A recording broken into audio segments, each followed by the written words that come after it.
날 사랑하는 채 비록 헤어졌으나 어머니.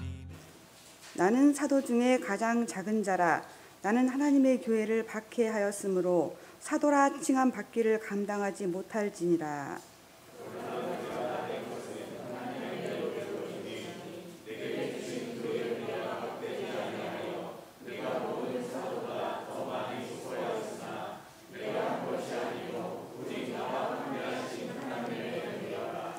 그러므로 나나 그들이나 이같이 전파하매 너희도 이같이 믿었느니라. 아멘. 우리가 좋아하는 찬송가 가운데 Amazing Grace, 나 같은 죄인 살리신 주은혜 놀라와라는 찬송이 있습니다.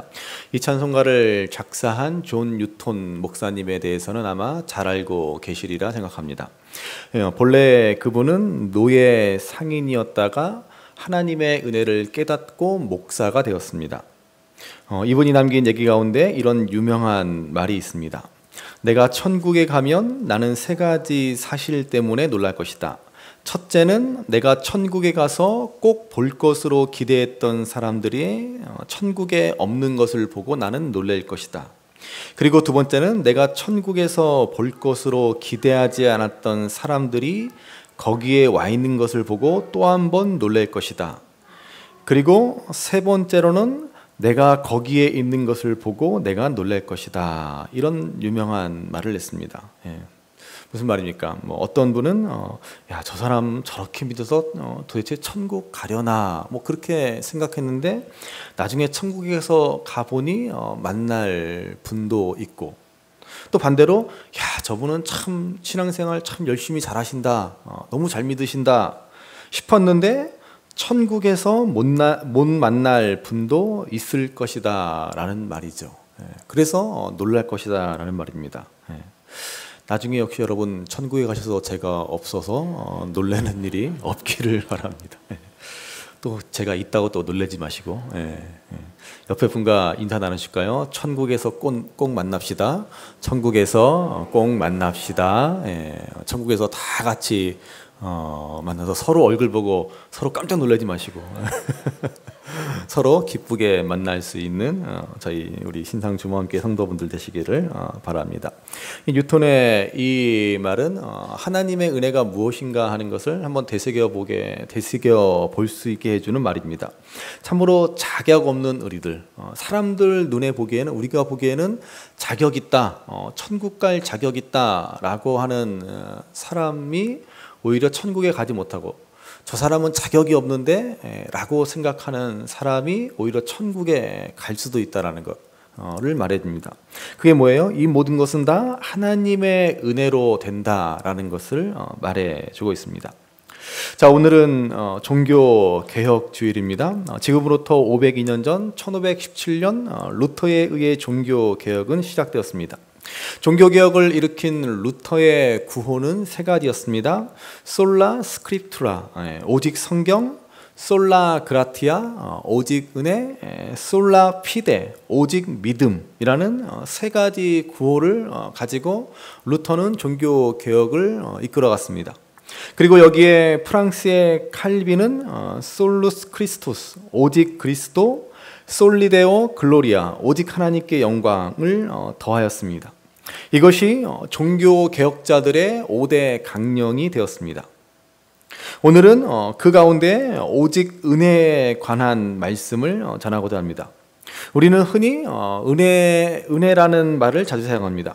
설교 말씀에 은혜 받았습니다 라든지 은혜로 삽시다 라든지, 기도할 때 은혜를 베풀어 주옵소서 등등의 은혜를 항상 우리는 종종 말합니다. 여기서 은혜는 한마디로 하나님께서 주시는 각양 좋은 것들을 말합니다. 자, 그런데 종교개혁자들이 말한 오직 은혜라고 하는 외침은 무엇보다도 구원과 관계된 말입니다. 우리의 구원은 우리의 공로가 아니라 오직 하나님의 절대적인 은혜로 가능하다라는 말입니다. 심지어 믿음으로 말미암아 의롭게 된다라고 했는데, 이 우리의 믿음조차도 사실은 우리 자신에게서 나온 것이 아니라 하나님의 은혜의 선물이라고 말씀합니다. 그러니까 여러분, 내가 믿고 싶다고 아무나 믿을 수 있는 것이 아닙니다. 어떤 분들은 내가 뭐 믿어준다, 내가 교회 다녀준다 라고 생각하는데 절대로 그렇지 않습니다. 하나님께서 믿음 주셨기 때문에 우리가 믿을 수 있는 거지, 내 스스로의 의지와 결단과 노력만 가지고는 믿을 수 있는 것이 아닙니다. 그래서 믿음이란 하나님의 선물입니다. 내가 믿어주는 것 절대로 아닙니다. 부모님 때문에 가정의 평화를 위해 믿어주는 것 아닙니다. 하나님이 믿음을 선물로 주셔야 우리는 믿을 수가 있습니다.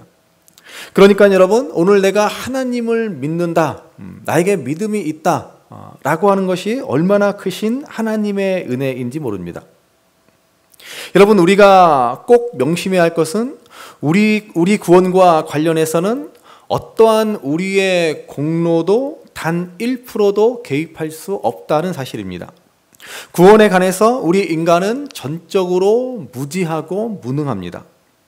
그래서 사도 바울은 로마서에서 이렇게 말씀했습니다. 로마서 3장 10절에서 12절 말씀을 같이 읽어보시겠습니다. 기록된 바 의인은 없나니 하나도 없으며 깨닫는 자도 없고 하나님을 찾는 자도 없고 다 치우쳐 함께 무익하게 되고 선을 행하는 자는 하나 없나니 하나도 없도다. 아멘. 여러분, 이것이 바로 우리 인간의 본래적인 모습이다라는 것입니다.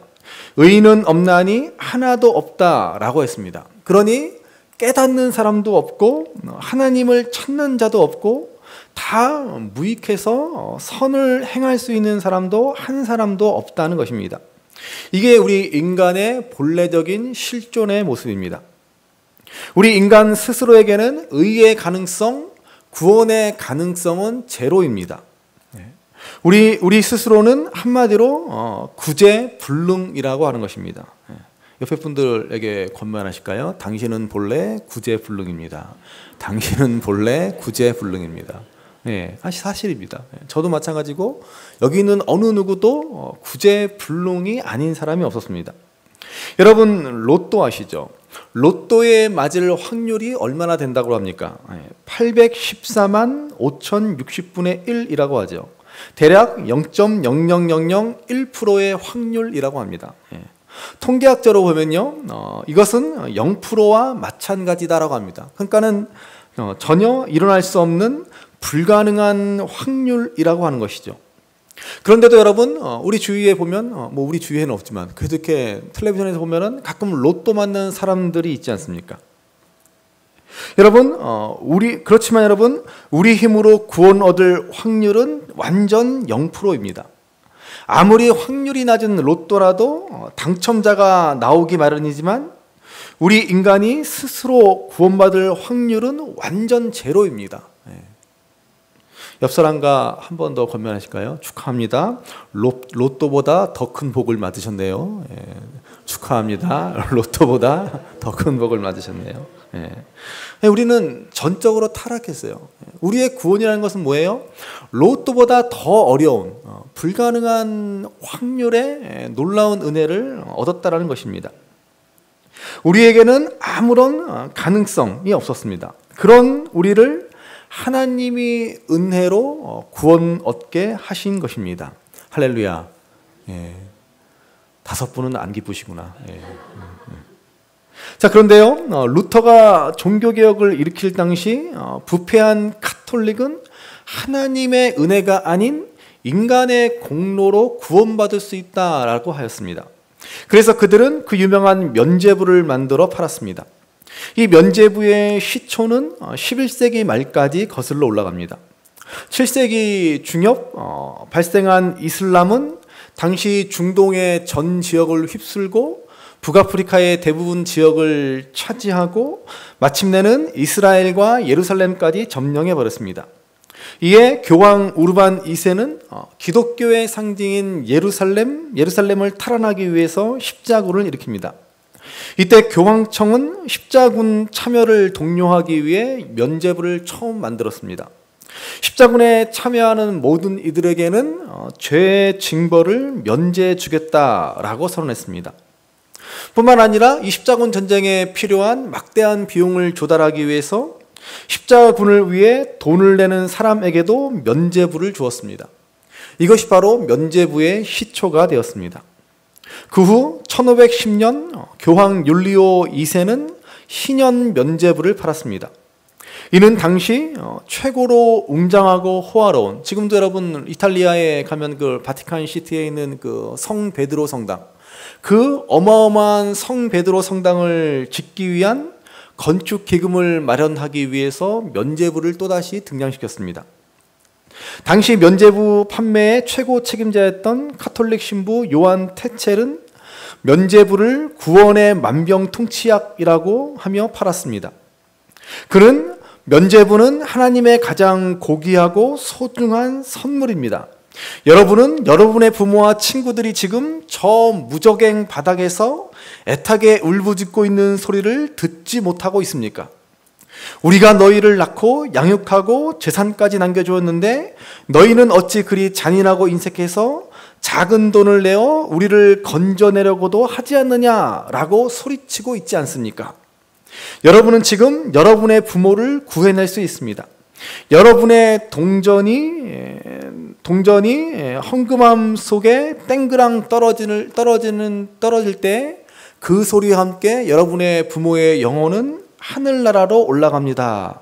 이렇게 설교하며 다녔습니다. 한마디로 구원 마케팅을 통해 종교 장사를 한 것입니다. 여기에 수많은 사람들이 너도나도 면죄부를 샀습니다. 테첼의 이러한 설교에 대하여 마틴 루터는 도저히 가만히 있을 수 없었습니다. 그는 그래서 저 유명한 95개 조항의 반박문을 독일의 비텐베르크 대학 부속교회의 정문에 붙였습니다. 거기에서 면죄부와 이를 매매하는 것이 얼마나 잘못된 것인지, 얼마나 비기독교적이고 비성경적인 것인지를 분명히 밝혔습니다. 그리고 인간의 구원은 오직 하나님의 은혜로 밖에 되지 않는다라는 사실을 천명했습니다. 여러분, 루터의 말대로 인간이 구원받아 천국에 가는 것은 오직 하나님의 은혜로만 가능합니다. 단 1%의 인간의 공로도 개입할 수 없습니다. 그래서 오늘 말씀해 보시면 바울은 이렇게 고백합니다. 오늘 본문 10절 말씀을 보시기 바랍니다. 10절 같이 읽습니다. 그러나 내가 나된 것은 하나님의 은혜로 된 것이니 내게 주신 그의 은혜가 헛되지 아니하여 내가 모든 사도보다 더 많이 수고하였으나 내가 한 것이 아니요 오직 나와 함께 하신 하나님의 은혜로라. 아멘. 바울은 내가 나된 것은 하나님의 은혜로 된 것이다 라고 고백합니다. 바울이 구원받은 것, 그리고 이렇게 이방인을 위한 사도가 된 것, 이 모든 것이 다 하나님의 은혜로 된 것이다 라는 말입니다. 하나님의 은혜로 예수님을 믿기 전 바울은 어떤 사람이었습니까? 8절에 보시면 바울은 자신을 맨 나중에 만삭되지 않아서 나은 자 같다라고 했습니다. 사도 바울은 다른 사도들과 달리 예수님을 생전에 따르지 않았습니다. 오히려 그는 예수 믿는 자들을 핍박했던 사람입니다. 그랬는데 사도들 가운데 제일 마지막에 극적으로 예수님을 만나 사도가 되었습니다. 그래서 만삭되지 않아서 낳은 자 같다라고 하는 것입니다. 만삭되지 않은 아이가 갑자기 출생하는 것처럼 자신도 이렇게 갑작스럽게 은혜로 사도가 되었음을 말하고 있는 것입니다. 그래서 9절에서 그는 이렇게 말합니다. 9절 말씀 같이 읽습니다. 나는 사도 중에 가장 작은 자라. 나는 하나님의 교회를 박해하였으므로 사도라 칭함받기를 감당하지 못할 자니라. 아멘. 바울은 자신이 사도 중에 가장 작은 자라고 말합니다. 교회를 핍박하였기에 사도라 칭함받기를 감당치 못할 자라고 하였습니다. 그런 자신이 구원받고 이렇게 사도가 된 것은 뭐예요? 전적인 하나님의 은혜로 된 것이다 라고 말하고 있습니다. 여러분, 오늘 우리도 마찬가지입니다. 우리의 구원은 전적인 하나님의 은혜로 된 것입니다. 그런데도 우리들은 자꾸 하나님의 은혜보다 우리 인간의 공로를 내세웁니다. 그래도 뭔가 자격이 있기 때문에 구원받고 복을 얻었다라고 생각합니다. 뭔가 분명히 하나님이 기특하게 보아주신 것이 있으니까 그런 행동을 했으니까 우리에게 믿음 주시고 구원 주셨다라고 여기는 것입니다. 한마디로 뭐예요? 한마디로 주제 파악을 못하는 겁니다. 예. 여러분, 타락한 인간이 구원을 위해서 할 수 있는 일은 아무것도 없습니다. 예. 옆에 분에게 권면하시죠. 주제 파악을 합시다. 주제 파악을 합시다. 예. 예. 우리는 우리 구원을 위해서 할 수 있는 것이 아무것도 없어요. 예. 주제 파악하셔야 됩니다. 수학 선생님은 뭐라 그런다 그랬어요? 네 분수를 합시다 그랬죠. 옆에 분 권면합시다. 분수를 합시다. 분수를 합시다. 예. 여러분, 우리에게는 절대로 의의 가능성, 구원받을 수 있는 능력이 단 1%도 없습니다. 그런데도 사람들은 그래도 내가 뭔가 했으니까, 내가 뭔가 이쁨 받을 만한 짓을 했으니까 하나님이 구원해 주셨지라고 생각합니다. 복음서를 보십시오. 어느 날 예수님을 찾아온 부자 청년이 그래서 이렇게 질문하지 않습니까? 선생님, 내가 무엇을 하여야 영생을 얻으리까? 여러분, 이것이 우리가 가지고 있는 잘못된 종교성이라고 하는 것입니다. 분명히 기억하시기 바랍니다. 우리 기독교 이외의 모든 종교에서는 무엇을 하여야 구원을 얻는다, 그래야 낙원에 들어갈 수 있다라고 가르칩니다. 그러나 우리 기독교는 뭐예요? 오직 하나님의 은혜로 구원을 얻는다는 사실을 말합니다. 이것이 우리 기독교가 다른 종교와는 구별되는 너무나 중요한 특징입니다. 이것이야말로 우리 기독교가 참 진리의 종교고 참 생명의 종교라고 말할 수 있는 일입니다. 다른 모든 종교는 인간의 행위와 노력과 공로를 말합니다. 그래야만 구원받을 수 있다라고 그들은 가르칩니다. 그렇지만 우리는 오직 하나님의 은혜로 구원받는다라는 사실을 강조합니다. 그런데 처음 기독교가 발생할 때부터 여기에 대한 잘못된 생각들, 이단들이 발생했습니다. 초대교회의 펠라기우스라는 사람은 인간은 태어날 때 범죄 이전에 아담과 같은 상태로 태어난다라고 주장합니다. 그래서 얼마든지 선한 의지를 가지고 자유의지를 가지고 선한 행동을 함으로써 구원을 얻을 수 있다라고 가르쳤습니다. 한마디로 그는 행위 구원론, 행위로 구원받을 수 있다라는 사실을 주장하는 것입니다. 역사적으로 이런 행위 구원론을 주장한 사람들은 얼마든지 많습니다. 사도 바울 당시 때는 율법주의자들이 대표적인 행위 구원론자들입니다. 그들은 예수님의 십자가도 믿어야 하지만 율법도 잘 지켜야 구원을 얻는다라고 하였습니다. 그리고 카톨릭의 타락, 부패가 정점에 달했을 때 이런 행위 구원론은 기승을 부렸고 급기야 면죄부를 사는 것으로 구원을 얻을 수 있다라고 그들은 주장하기에 이르렀습니다. 그런 카톨릭은 1962년이 되어서야 제2차 바티칸 공의회를 통해서 이신칭의의 교리를 비로소 천명합니다. 지금까지 행위로 구원받는다라고 그들은 가르쳤는데 행위로 구원받는 것이 아니라 오직 믿음으로 구원받는다는 이 종교개혁자들의 가르침에 그들도 마침내 동의하였습니다. 그렇지만 여전히 카톨릭에는 행위로 구원받는다라고 하는 의식이 자리 잡고 있습니다.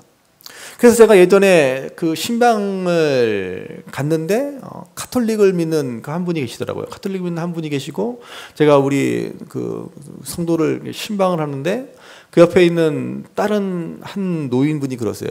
목사님, 저도 구원받고 싶은데 구원받으려면 어떻게 해요? 라고 질문을 합니다. 그랬더니 갑자기 옆에 있던 카톨릭 신자라는 분이 뭐라 그러냐면, 아니 할머니는 이제 늦었어. 이제 예수 믿어서 어떻게 구원을 받아? 라고 하는 거예요. 그게 무슨 말입니까? 믿음으로 구원받는다는 것이 아니라 뭔가 예수를 믿은 다음에 선한 행동을 하고 착한 일을 하고 좋은 일을 해야 구원을 받는다라는 생각을 내포하고 있는 것입니다. 여전히 카톨릭은 행위로 구원받는다라는 사상에서 벗어나지 못하고 있습니다. 여러분, 이런 것들은 다 은혜의 종교인 우리 기독교를 율법의 종교로 만들어 버리는 것입니다. 참 진리인 우리 기독교를 세상의 다른 일반 종교의 범주로 전락시켜 버리는 것입니다. 무엇보다도 우리가 행위로 구원을 받는다라고 하면 우리를 위해 죽으신 그 주님의 십자가 은혜를 헛된 것으로 만들어 버리고 마는 것입니다.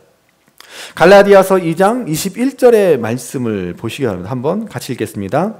내가 하나님의 은혜를 패하지 아니하노니 만일 의롭게 되는 것이 율법으로 말미암으면 그리스도께서 헛되이 죽으셨느니라.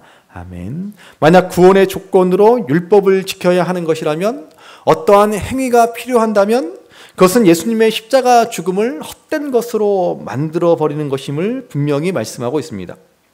그러므로 여러분, 우리가 믿는 복음의 핵심은 무엇입니까? 그것은 바로 은혜입니다. 은혜란 무엇이에요? 받을 자격이 없는 이들에게 베풀어지는 조건 없는 사랑, 거저 주시는, 공짜로 주시는 은혜입니다. 우리는 이런 하나님의 사랑으로 구원을 얻게 되었습니다. 그래서 오늘 사도 바울은 고백하기를 나의 나된 것은 오로지 주의 은혜다라고 하는 것입니다.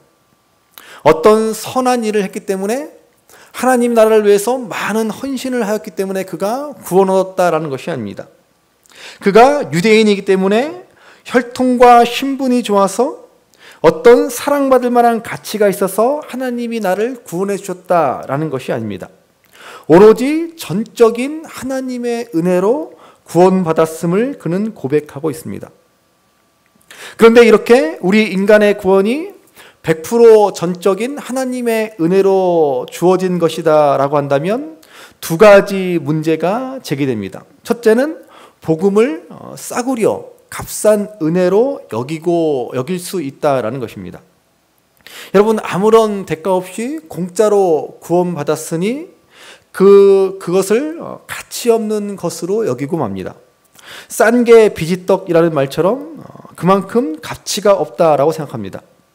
그래서 바울은 오늘 본문에서 뭐라고 말합니까? 10절 중반을 보시면 내게 주신 그의 은혜가 헛되지 아니하여 라고 말씀합니다.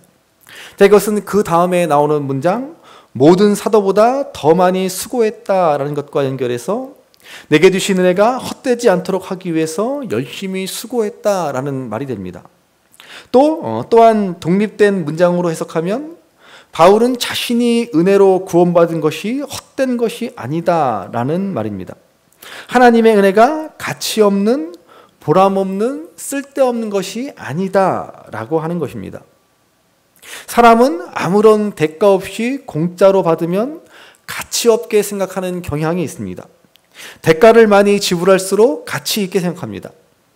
그러나 여러분, 한번 생각해 보시기 바랍니다. 이 세상에서 정말 우리 인간에게 필요한 진짜 중요한 가치 있는 것들은 하나님이 다 공짜로 우리에게 주셨습니다. 태양, 공기, 물, 물론 요즘에는 물도 사 먹어야 하는 시대가 이긴 하지만은 하나님이 하늘에서 비 한 번 내려주시면 그게 뭐라 그랬어요? 그것을 경제적 가치로 환산하면 수천억 원이라고 했습니다. 그런데 하나님은 그 수천억 원어치의 비를 공짜로 뿌려주시는 겁니다. 태양, 공기, 바람은 말할 것도 없습니다. 이렇게 우리에게 공짜로 주시는데 과연 이것들이 가치가 없는 것들입니까? 우리는 너무 흔해서 귀한 줄 모르지만 얼마나 우리 인간에게 중요한 것들입니까? 돈 주고 살 수 없는 것들이지 않습니까? 그래서 하나님은 공짜로 우리에게 베풀어 주십니다. 구원도 마찬가지입니다. 구원이 가치가 없어서가 아니라 그것은 도저히 돈 주고 살 수 없는, 인간의 힘으로는 절대로 얻을 수 없기 때문에 선물로 주신 것입니다. 도저히 값으로 매길 수 없기에 값없이 주신 것입니다. 이것이 바로 은혜입니다. 또 한 가지, 우리 인간의 구원이 100% 하나님의 은혜로 주어지기에 하나님은 불공평하신 분이 아니냐라고 하는 불만이 제기되어집니다. 하나님의 전적인 은혜로 구원을 얻는다면 왜 누구는 구원해 주시고 왜 누구는 구원해 주시지 않느냐? 하나님은 불공평하지 않느냐라는 질문이 제기된다는 것입니다. 에베소서 1장 4절에서 5절 말씀을 한번 보시기 바랍니다. 에베소서 1장 4절 5절 같이 읽습니다. 곧 창세전에 그리스도 안에서 우리를 택하사 우리로 사랑 안에서 그 앞에 거룩하고 흠이 없게 하시려고 그 기쁘신 뜻대로 우리를 예정하사 예수 그리스도로 말미암아 자기의 아들들이 되게 하셨으니. 아멘. 여러분, 성경은 곧 창세전에 우리를 그리스도 안에서 택해 주셨다. 우리가 어머니의 모태에서 지음받기 전에, 이 세상이 창조되기 그 이전에 이미 하나님께서 우리를 예정하시고 택해 주셨다라고 말씀하고 있습니다. 로마서 8장 29절 30절은 이렇게 말합니다. 로마서 8장 29절 30절 같이 읽습니다. 하나님이 미리 아신 자들을 또한 그 아들의 형상을 본받게 하기 위하여 미리 정하셨으니 이는 그로 많은 형제 중에서 맏아들이 되게 하려 하심이니라. 또 미리 정하신 그들을 또한 부르시고 부르신 그들을 또한 의롭다 하시고 의롭다 하신 그들을 또한 영화롭게 하셨느니라. 아멘. 여러분, 하나님이 미리 구원받을 자들을 정하시고 부르시고 의롭게 하셨다라고 말씀합니다. 이것은 여러분, 우리 장로교의 가장 중요한 특징 가운데 하나인 예정론을 말합니다. 여러분, 많은 사람들이요, 이 예정론에 대해서 강하게 반발합니다. 믿는 사람들 가운데서도 예정론을 받아들이지 않는 사람들이 많습니다. 구원받은 사람들이 이미 예정되었다라고 한다면 이것은 너무나 불공평한 처사가 아니냐라고 의문을 제기합니다. 그렇지만 성경은 분명히 말씀합니다. 로마서 9장 11절에서 13절 말씀도 한번 보시기 바랍니다. 같이 읽습니다. 그 자식들이 아직 나지도 아니하고 무슨 선이나 악을 행하지 아니한 때에 택하심을 따라 되는 하나님의 뜻이 행위로 말미하지 않고 오직 부르시는 이로 말미암아 서게 하려 하사 리브가에게 이르시되 큰 자가 어린 자를 섬기리라 하셨나니 기록된 바 내가 야곱은 사랑하고 에서는 미워하였다 하심과 같으니라. 아멘.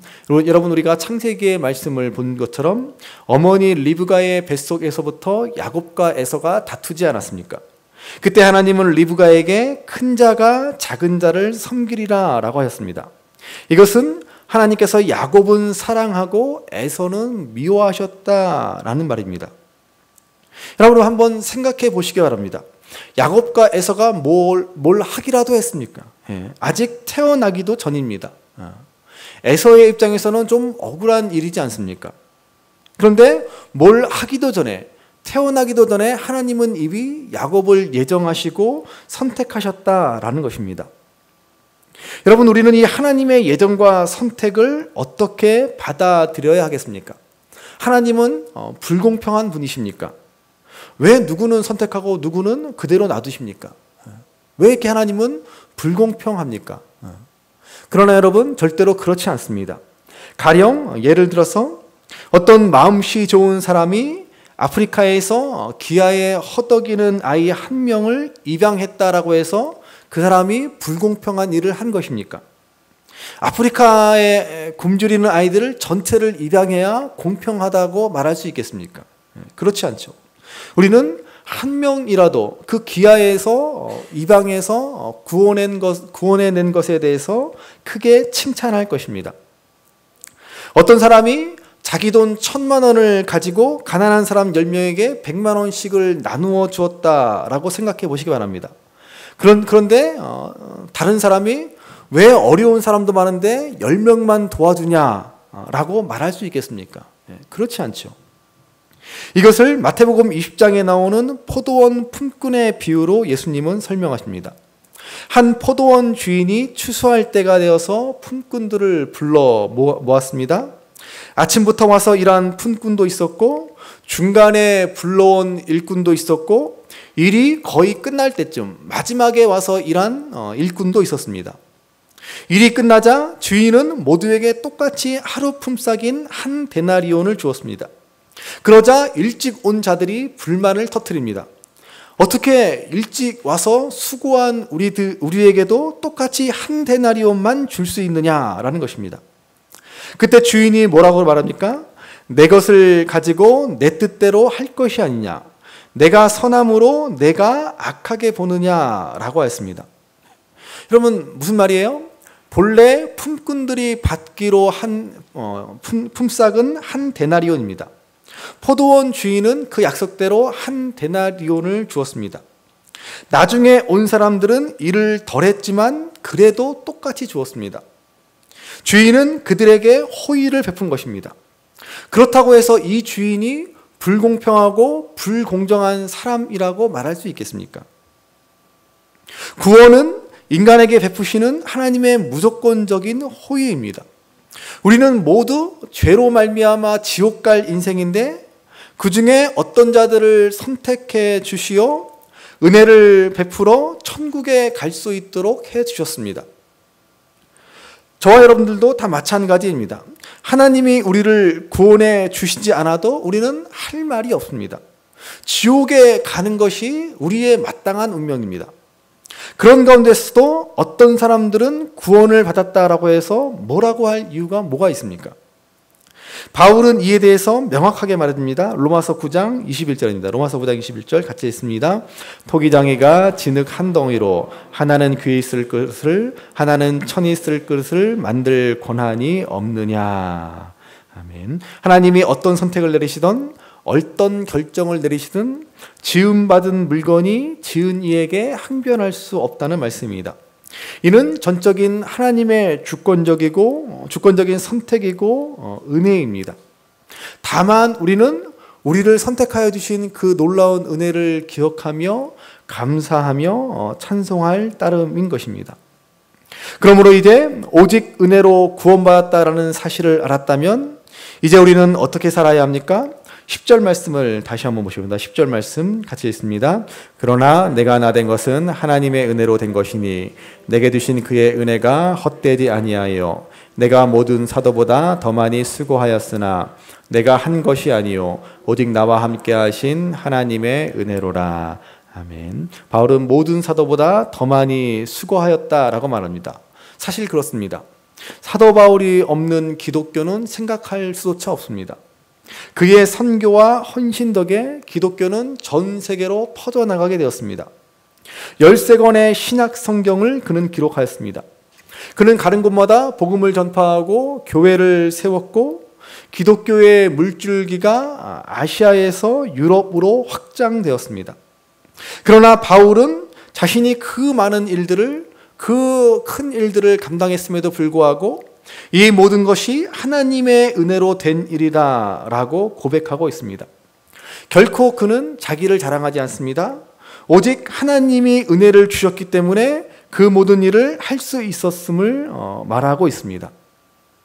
저는 이런 사도 바울의 마음이 바로 빚진 자의 마음이라고 생각합니다. 로마서 1장 14절에서 사도 바울은 고백합니다. 나는 모든 사람에게 빚진 자로다. 여러분, 이것이 바로 하나님의 은혜를 아는 사람의 고백입니다. 한번 스스로에게 질문해 보시기 바랍니다. 나는 과연 빚진 자의 마음으로 살아갑니까? 아니면 오히려 반대로 빚쟁이의 마음으로 살아가고 있습니까? 한번 잘 생각해 보시기 바랍니다.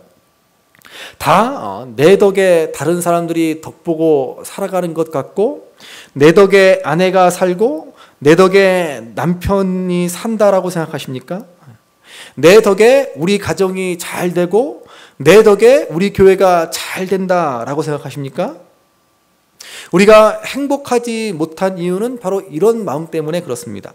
다 내 덕분이라고 생각하다 보니 자신은 마땅히 받을 권리가 있다라고 생각하고 그런데 받지 못하니까 화나고 억울한 것입니다. 우리가 불행한 이유가 바로 여기에 있습니다. 모두 다 빚쟁이의 마음을 품고 살아가기 때문에 그렇습니다. 그런데 사도 바울은 은혜를 받고 은혜를 알고 나니까 나는 빚쟁이가 아니라 빚진 자로다 라고 고백합니다. 내가 한 모든 것이 내 덕이 아니라 나 때문이 아니라 하나님의 은혜로다 라고 고백합니다. 모든 것이 하나님 덕분이라는 것입니다. 여러분, 우리가 하나님의 은혜를 진정 깨닫게 되면 바로 이런 빚진 자의 마음으로 살아가게 됩니다. 오늘 우리 주위를 한번 둘러보시기 바랍니다. 하늘, 햇빛, 바람, 비, 공기 모두가 하나님의 은혜입니다. 하나님 덕분입니다. 내 옆에 함께 신앙하는 성도와 교회 전부 하나님의 은혜입니다. 자녀, 아내, 남편, 가족 전부 하나님 덕분입니다. 우리는 처음부터 끝까지 하나님의 은혜로 사는 것입니다. 무엇보다도 우리의 구원, 영생, 소망은 다 하나님의 은혜로 된 것입니다. 우리는 하나님 덕분에 살아가는 빚진 자입니다. 여기에서 비로소 제대로 된 인생이 시작될 수 있습니다. 그러면 이제 빚진 자의 마음을 가지고 인생을 살아가야 할 것입니다. 하나님의 은혜를 받았으니 이제 그 은혜를 다른 누군가에게 갚아주고자 하는 빚진 자의 마음으로 살아가게 되는 것입니다. 그런 의미에서 옆에 분들과 인사 나누실까요? 나는 당신에게 빚졌습니다. 나는 당신에게 빚졌습니다. 예. 여러분, 이런 빚진 자의 마음을 가지고 살아가는 사람이 진짜 하나님의 은혜를 아는 사람입니다. 톨스토이는 귀족이었고 부자였습니다. 젊은 나이에 이미 그는 작가로서의 명성을 떨쳤습니다. 아름답고 사랑스러운 아내를 얻어 무려 13명의 자녀를 두었고 그 자녀를 위해서 최선을 다했습니다. 그런데도 그는 만족하지 못했습니다. 모든 꿈이 이루어졌고 완벽한 행복에 둘러싸여 있었지만 한 가지 질문이 그를 자살 직전까지 몰아갔습니다. 어차피 인생은 죽음으로 끝나는데 도대체 살아서 사는 것이 무슨 의미가 있단 말인가? 그래서 그는 철학과 과학에 몰두했습니다. 그렇지만 해답은 없었습니다. 그러다가 자신의 영지에 속한 농노들에게서 그 해답을 찾습니다. 노예와 다를 바 없이 혹사당하는 그들의 쓰러져가는 오두막에서 흘러나오는 웃음소리를 그는 듣습니다. 창틈으로 엿본 그 가족들은 호롱불 밑에서 조악한 음식을 차려놓고 하나님께 감사 기도를 올리고 있습니다. 그들에게 감사할 것이 무엇이며 그 감사의 기도를 하게 하는 힘이 무엇인가? 그것은 하나님의 은혜, 하나님의 사랑이었습니다. 톨스토이는 그래서 거기서 크게 깨닫고 자신의 땅들을 다 가난한 사람들, 농노들에게 나누어 줍니다. 그리고 자신도 하나님의 사랑에 파묻혔습니다. 비로소 제대로 된 삶을 살 수 있었습니다. 그의 단편 사람은 무엇으로 사는가에서 그 해답을 하나님의 사랑이라고 그는 대답합니다. 정말로 톨스토이는 그 하나님의 사랑, 그 은혜에 대해 늘 감사하는 마음으로 빚진 자의 심정을 가지고 살았더니 정말로 인생을 제대로 사는 것답게 살게 되었습니다. 오늘 우리도 그렇게 살아야 할 것입니다. 그러므로 오늘 나된 것은 오직 하나님의 은혜임을 기억하시기 바랍니다. 이 땅의 수많은 사람들 가운데 우리를 선택해 주시고 우리를 불러주시고 태초부터 우리를 예정하여 주신 것이 얼마나 놀라운 은혜입니까? 우리 스스로의 능력으로는 구제불능인 사람들, 허물과 죄로 죽은 우리를 특별히 선택하시어 참 생명과 복을 누리게 하셨다라는 사실을 기억하시기 바랍니다. 그래서 이제 빚진 자의 심정을 가지고 주의 은혜와 사랑을 전하며 베풀고 나누기에 힘쓰는 삶을 살아갈 수 있는 참 은혜 안에 살아가는 저와 여러분들이 될 수 있기를 주님의 이름으로 간절히 바랍니다. 귀하다 우리 어머님이 들려주시던 재미있게 듣던 말이 책 중에 있으니 이 성경 심히 사랑합니다.